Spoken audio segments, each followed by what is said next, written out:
Simas Bėgalvis. Labas vaikai, aš Simas, ar galit vadinti Simas Bėgalvis. Ir čia pats mano pirmas epizodas, tai pasakom juokelį. Gerai, tai kas neturi galvos? Aš! Tai iš tikrųjų ne mano juokelis.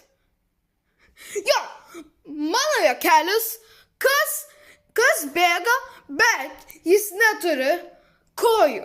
Kas bėga ir neturi kojų. Gerai, vaikai, pasiduodat. Kas bėga, bet neturi kojų? O, tai yra mašina. Jo, ir čia mašina yra lėliukų. O.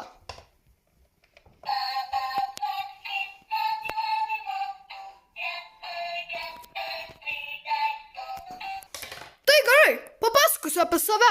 Jūs galvojat, kodėl aš begalvis?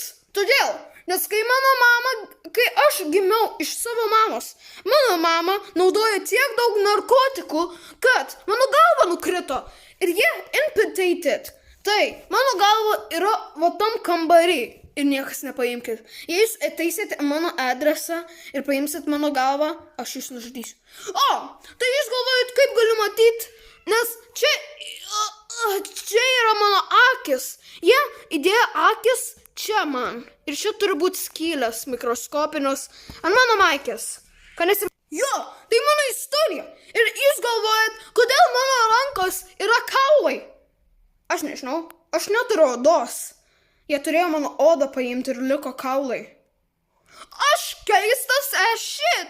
Tai buvo gera su jumis būti guys šitam epizode. Pamatysiu jums kitam epizode. Iki!